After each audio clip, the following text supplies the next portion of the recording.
Hey friends, I was actually off the road last weekend, so we're still dropping an unreleased set, but stay tuned afterwards because I'm going to be answering some of your questions from the internet. And if you have other questions that I don't get to, you can drop them in the comments. And if you have any questions at all, just keep being cool to each other. See you in a bit. I've also been obsessing over that lady on TikTok who was digging in her yard and found that rug. Like, in case you didn't see this, there's a woman that was on TikTok, right? And this will be important later, but she's white, all right? And basically, she was making TikToks for like her fans and her friends and stuff. And in one of her TikToks, she comes onto the TikTok and she's like, "Y'all, I think my house is haunted." Okay? And then she starts giving her reasoning, and she does a little tour of her office where all these things are moved that aren't supposed to be moved. She's like, "I'm the only one that comes in here, and this is here, and it's usually up here, and then this is moved over here." And then when I opened my laptop, the laptop was like cracked from the inside. Like and you could see it. It was like corrupt, like it looked like ink had been spilled. It was so shattered on the inside, right? And she was like, "I don't know. I think I have a ghost." And in my head, I'm watching this, and I'm just sort of pulling from life experience. I'm just kind of like, "You ain't ever been robbed before?" Like,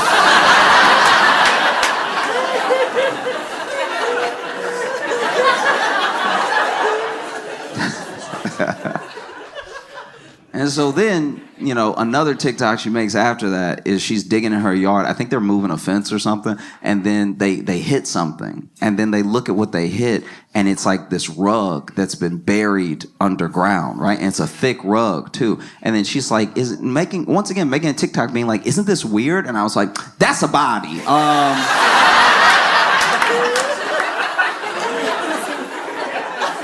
That's clearly a body, okay? And then this is the thing. When it comes to every person has different speeds that they operate at, right? You catch them on one day, they might react to you a certain way, another day a certain way. But some people do have like defaults, right? So one thing that's happened in the last like 4 years especially is that anytime a white woman's talking, we jump to Karen pretty quick, right? Like, there's Karens out there, but then sometimes someone will just have a menu and be like, "Does this one have gluten?" And we're like, "Karen!" Like, that's... It's appropriate when it's appropriate, it's not appropriate when it's not appropriate, right? But for everything, there is its opposite, okay? And I think that for us, we do need to start talking about the complete opposite, because we all know this person. We all know the white woman who doesn't want to make a big deal out of anything. We've all met this person. She could literally be on fire. And she's like, "Y'all, I'm just warm." Like, no. You are in danger, Bethany. Let us help you.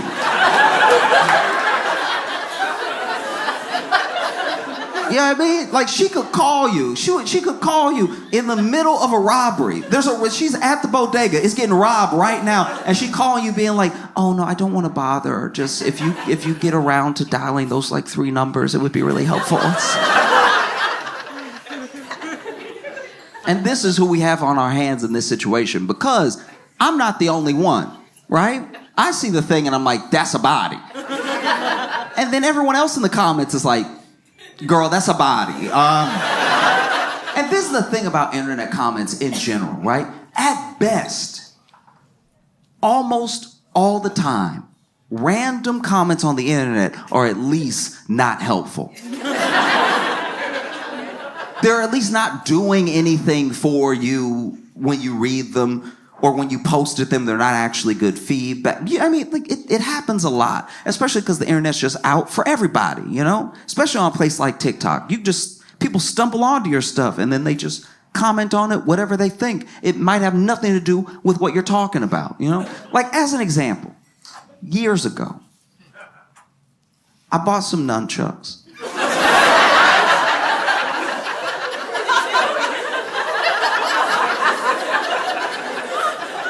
And I was watching a tutorial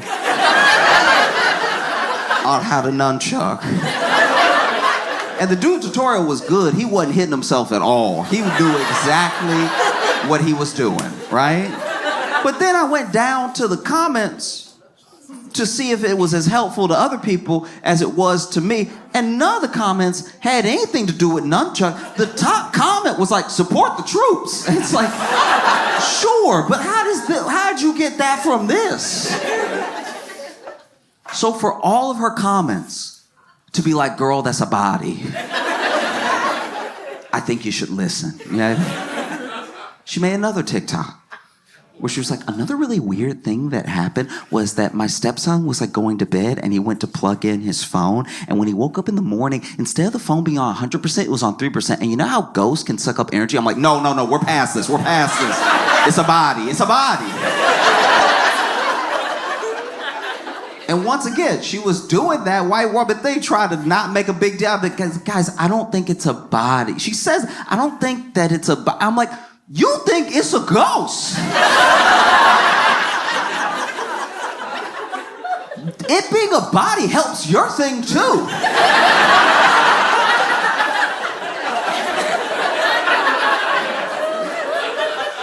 Every ghost used to have a body.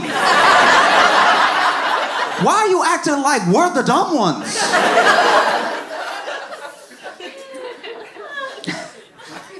And so then she makes another TikTok where she's like, okay, y'all, I called the police.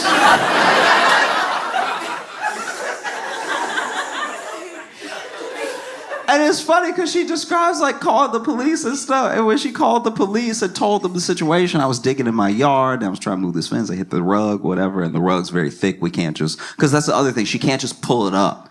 It's so heavy that it's like, it's down there. She would have to dig more to even expose more rug to even try to pull it up. And she tells the police that, and the police are like, that's not like a body.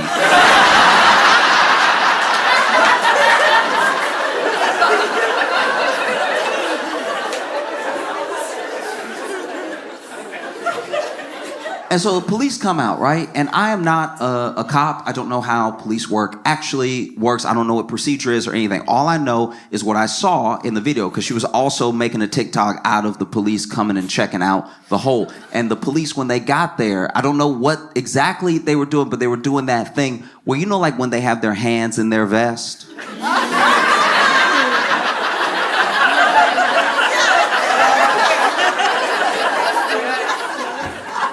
So there was one cop that walked up and he was like,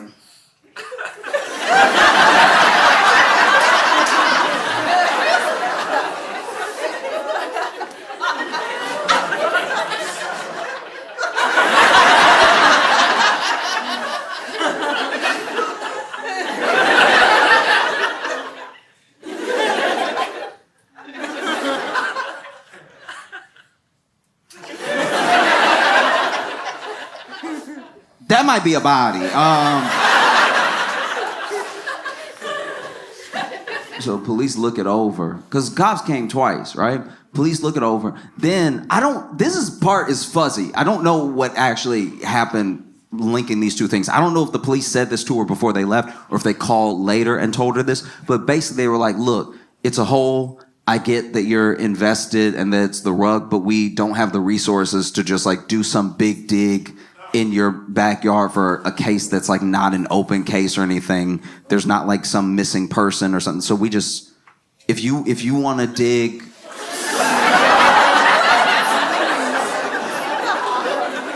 if you want to dig and then call us if you find something, you can, but like, we're not gonna. And I mean, look, in this case, it was just the rug. It's not like a foot was hanging out or something, you know what I mean? And so then that was sort of that. And so she makes another TikTok where she talks to people and she's like, hey, listen, I know that y'all are all invested. I know that this is weird, but I don't have the money to just dig up my whole backyard just to try to find out what this is. Because in the case that it's nothing, I dug up my whole backyard and then I have to pay to, because it was also like going in the direction of her fire pit too, which means she would have had to pull up all that stuff. So she was like, I don't know. I don't know where this sort of leaves us, right? And she makes another TikTok not too long after that. Because what has happened through social is that we're all talking. We're all talking, we're all, like, listening's a strong word, but we're all talking. All right? But you gain the interest, and you can intrigue people from all over the world, right? And so as people are getting more and more invested in this thing, she makes another TikTok a little while later where basically someone was watching her last TikTok about how, yeah, she didn't have the money to just dig up her whole yard and everything. And so then they messaged her and they were like, hey, I own a construction company. I'll dig.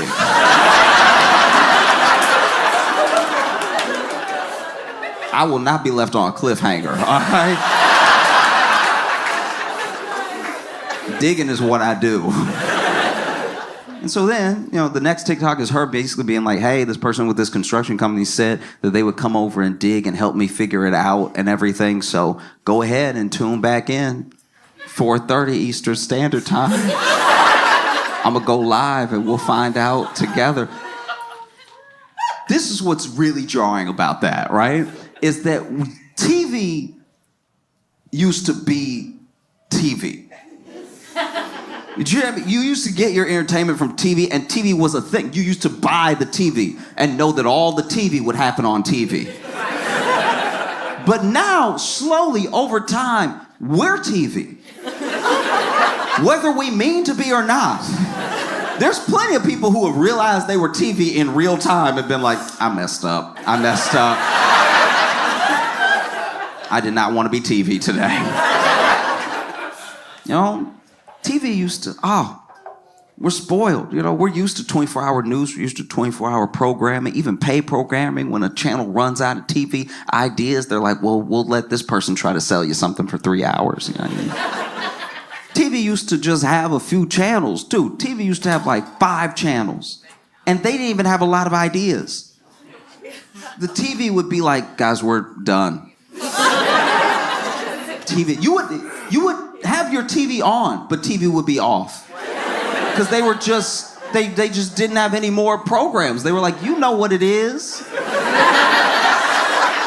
We'll see you at 3 o'clock tomorrow. Go to bed. What are you doing up? Why are you still up right now? You have a problem. You need to see somebody, a doctor maybe. You probably have insomnia because you have left this TV on all night knowing that the Dick Cavett show only goes so late. And I didn't know about any of this. My grandpa was telling me, you know what I mean? But like, he was like, yeah, you used to, that used to be how you knew you had a sleeping problem. And now, she's opened herself up to the fact that, like, this incident has made her TV. She even said, tune in at 4:30 Eastern Standard Time. I was like, you have commercials too? Damn. And then soon after that, she makes another TikTok where she's like, okay, all right. So I got a call, construction company calls, but I got another call from homicide. And a part of me was like, duh, it's a body. But she's like, I got a call from homicide that basically they said that they don't know who the last 2 officers were communicating with because it wasn't them. They must have talked to somebody else who told them to tell me what they told me. Homicide heard about the case, and they were like, we would very much like to check.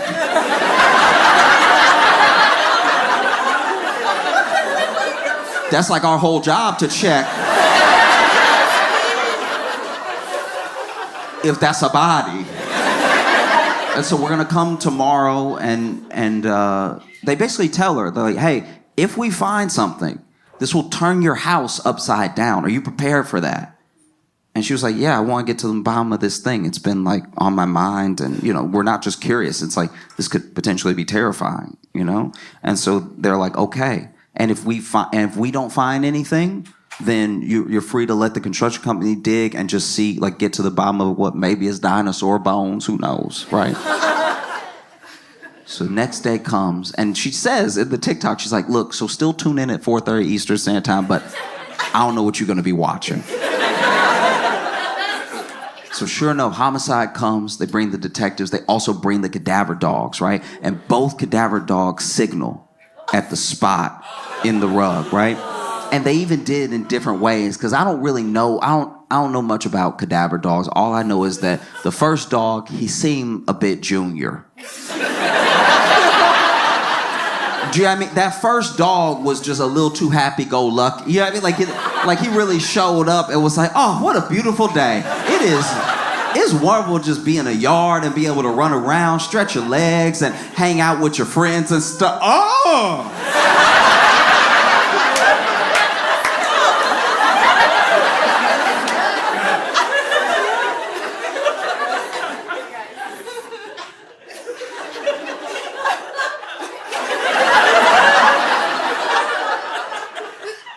Y'all, this is just my opinion. I think that's a body.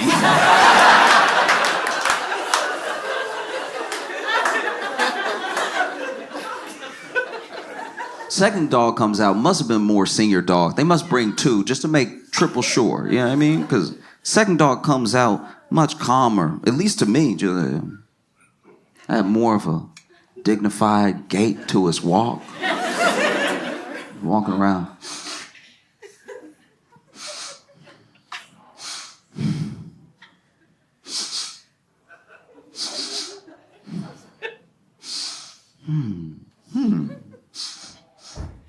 Yep, that's a body. Ooh, y'all, come get me. That's a body. And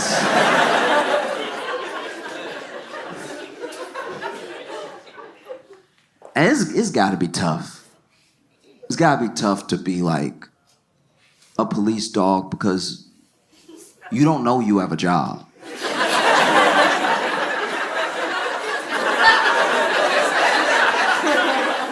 Think about a police dog, just a dog. They think they're chilling. They think their life is normal. They only have like wild reactions once in a while, you know? Like I wonder what it would be like to take a police dog to like just the dog park. Have him converse with other dogs and stuff. Running around. That house dog is like, hey, how you doing? Looking good, you know.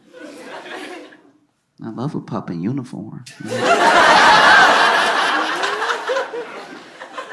Oh, this? Oh, yeah. I wear it all the time.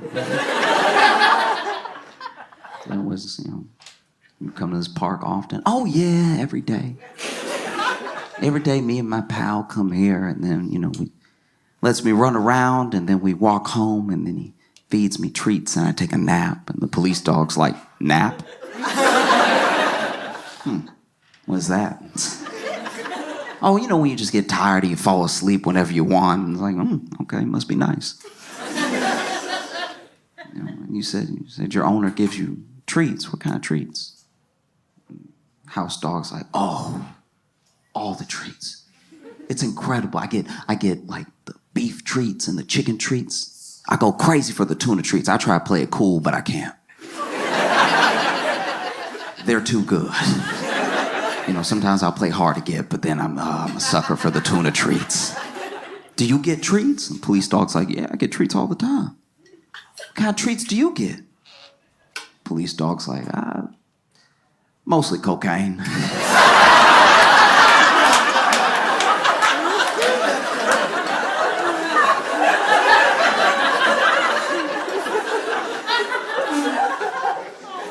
Because I'm one of the dogs that they have sniffed for the cocaine, and so I'm running all in the house checking for the cocaine. I usually get there first, and so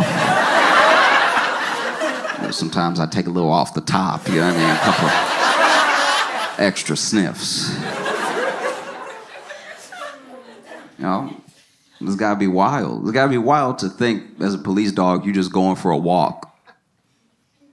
They're like, smell this. Oh, okay. See what else smells like this out here. You're like, oh, all right. You just on nice stride, running with your pal, and then out of nowhere you're like, something over here smells like, oh my gosh, that's a body.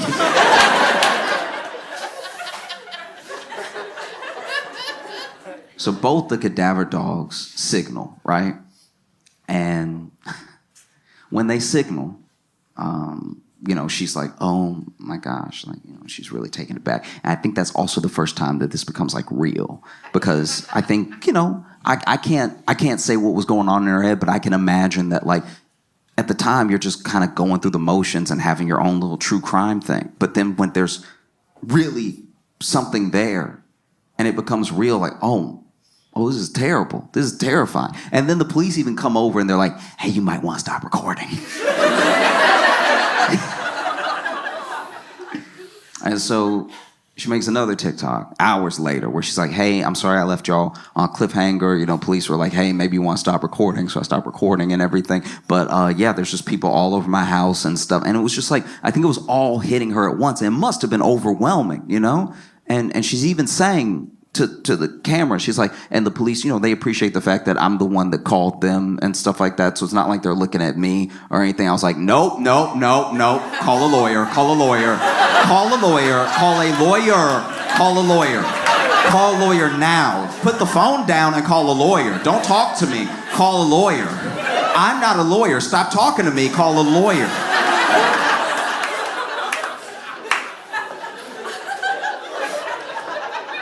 That's a lot to assume. That's a lot to assume. Hey, guys, I just found this body. Like, I have nothing to do with it. And it's got to be tough.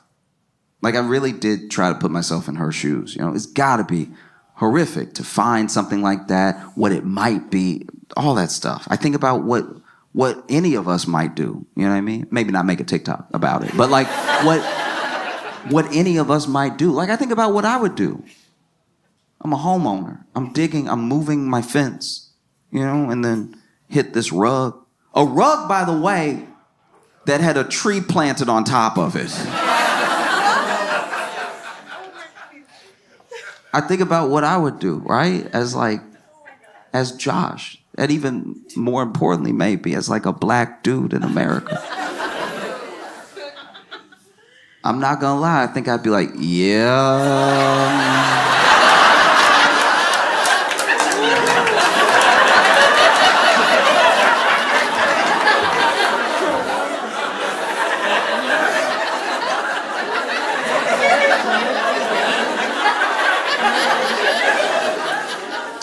I didn't kill him.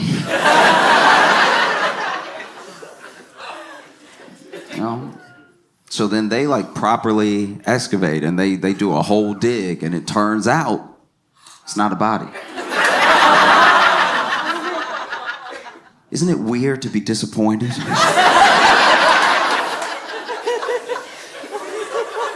Isn't it kind of weird to be disappointed that somebody's not dead?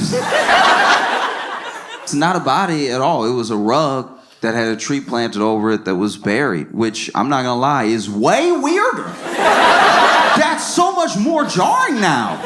There's so many more questions I have now. We understand, it's not right, but we understand how people get got. Like, we kind of, like, there's a part of you, maybe you're in the mob or something like that, but this thing is way weirder. That means that your house was previously owned by a freak. That just means that there was someone that owned your house that was burying rugs and planting trees on top. What else were they doing? Licking banisters? What goes through the mind of somebody who buried? What kind of witchcraft is that? I want answers. She gonna be retiling her roof years from now, and there's gonna be a piece of bologna under every tile. What kind of cartoon house is this? How do you balance weekly stand-up and the Daily Show? I work at Daily Show Monday through Thursday, and then we go on the road Friday, Saturday, and sometimes Sunday. And so I know that it's a lot, but it's also everything I've been trying to do this entire time. Like, these are all the things that I've ever wanted to be doing, and they just happen to be happening at once. Another thing that really gives me energy, I guess, is the people that I'm around. I get to be around the coolest people that I've ever worked with at Daily Show that are constantly, like, whether it's hyping you up or you're able to bounce ideas off of them, and their enthusiasm and the way that they bring like their specific talents to the show always make me excited to be a part of it. And then the rest is just doing stand up on the road, which is just meeting all of you and, you know, doing the meet and greets when we can and stuff. And those are real opportunities to get a second to chat, even if it is just a moment where, you know, I understand, especially a late show, people are tired and they want to take the picture and go home and stuff. I'm never like thinking about it some type of way. I guess I'm more just so excited to meet the people who enjoy what I'm doing, you know, because sometimes you are creating these things online and it's very easy to see a number of likes or a little ticker go up. And while those things carry their own sort of excitement of like, oh, that's cool that people are watching, it's not until you meet the people that are watching that you get a real sense of what's going on. And so I don't know, if I'm being honest, if I've thought about balance yet or anything. You know, I sneak in my naps when I can, and one day I will find time to sleep. But sometimes I will say I don't realize I'm asleep. I have definitely woken up and not been sure when I was sleeping. So I guess I get enough sleep. How do you take care of your mental health? I think I do lots of stuff. To me, I think you're constantly bombarded all the time with stimulus and with media, and I think that even though most of it is negative, the positive stuff there, whenever you open yourself up to it or whenever you focus on it, is just as overwhelming sometimes.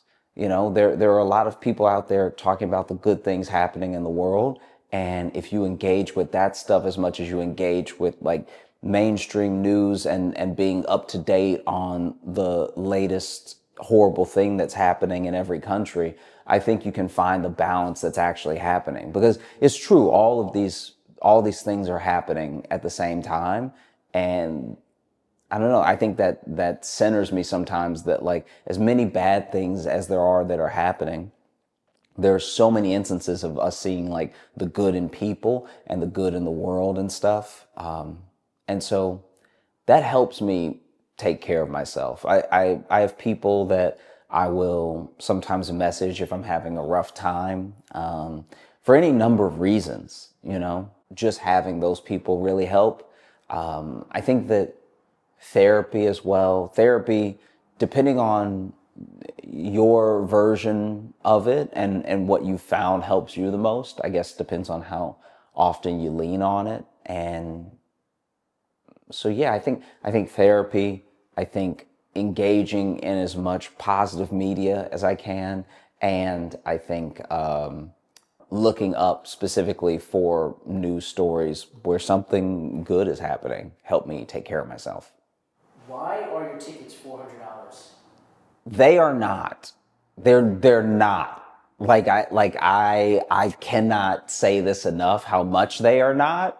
And because of how social works as well, no matter how many times you post that they're not, it may not reach the people who saw the thing. You know what I mean? Like we're all just missing each other because they're not at all. One of the reasons that you might see $400 tickets to my show are resellers. So I am trying to make sure everybody can come to the show. I'm trying to make sure that all the tickets are affordable, right? But if someone buys up a bunch of tickets and then they go to the secondary market and they wait until the show is sold out and then they try to sell it to people who want to come to the show but missed it, they're going to charge whatever they think they can get, right? So while it's $400 in this economy, $400. I am not asking that of anybody. $400 is too much money, okay? I can't sing.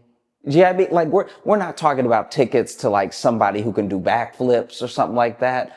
Resellers are charging these astronomical prices, which is why I tell people to join my email list. If you join my email list, I will let you know when I add shows. I'll also let you know when shows are happening. You'll also get access to pre-sale in some of the markets because we try to email everyone out. There's a whole thing that I'm learning about how like venue have pre-sale tickets and days, and everybody has a certain amount of tickets that they're allowed and stuff like that. But as soon as we can go to you with the ticket, we try to go straight to you. So that way the email is coming from me, and then you can get the ticket at its intended price, and we completely cut resellers out of it.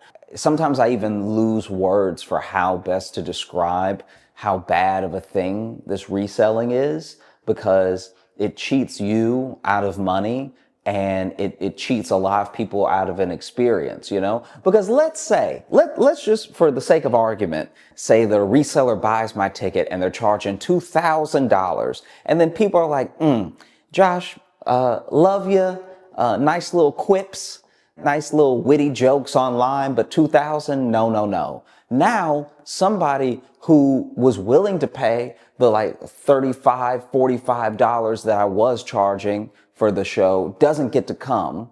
And then this reseller is blocking people from having a good time at the show, you know? So my tickets are not $400. If you see that, you know, not only don't you buy it, but also feel free to warn other people, hey, this thing is not real, you know? So hopefully I've spoken about it well. Hopefully. Where is your hour-long Netflix special? It doesn't exist, but I think maybe it could one day. We'll see. The reason I do stand-up is to connect with the people that I'm doing stand-up for. And that's been happening through social, through YouTube, through like live performance as well. So I feel like the connection is there, and it's getting stronger, and it's growing. And so I don't concern myself as much with like, oh, when are we going to get this thing, or can we get this person on the phone or something? Because to me, all things happen as they're supposed to in the right time. And so if there is a day that comes that I have an hour-long Netflix special, then the day that comes will be the day that it comes out. Until then, I'm having a great time posting and writing as much as I can, and just sort of putting that stuff out there. Can you go deeper into your writing/performing process? Yeah, so I guess I don't know. I could talk about it all day. So I'll try to give like some bullet points. I think when you're writing about anything, in my experience, I think taking the things that you find funny about them and the things that you find interesting about them and believing in them are going to be ways that you connect people to the thing it is that you're talking about.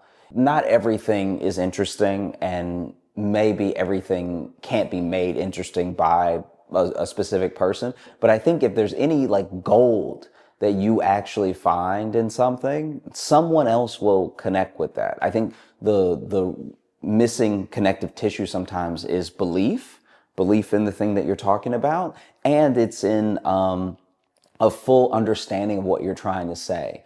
And so whenever I'm writing anything, I'm trying to make sure that I'm fully distilling the idea down enough that if you don't know me, and if you don't know what I'm like, and if you've maybe even never watched stand-up before, you'll still get what I'm trying to say. And I think that is one of the main things I look for in what I'm talking about and how long I want to talk about it.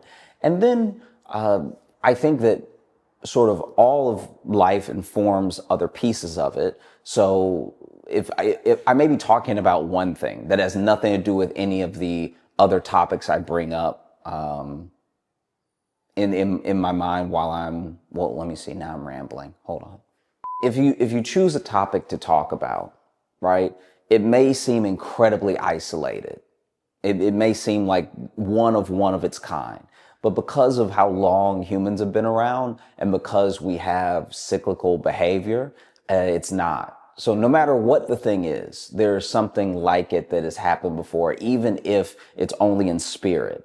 And so I think that as soon as you pick something to talk about, you can find things that are similar to that thing that maybe someone might not understand thing A that you're talking about, but they've experienced thing B.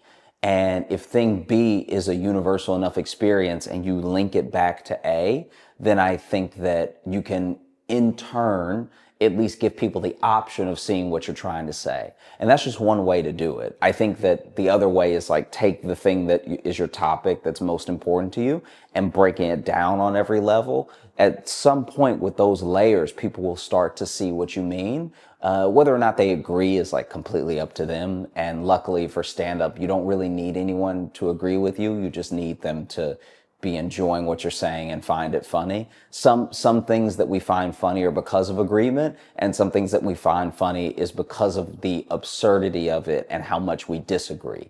And so I think that in those ways, you don't really need to have the way a lawyer does an iron tight argument. You more just need to have all of your points built out and know exactly what you're trying to convey. And then that will be the link between you and the people that you're sharing with.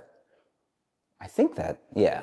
Thanks so much for watching. I appreciate you so much. I look forward to seeing you on the road when I come to your city. Make sure to join the email list. It's at joshjohnsoncomedy.com.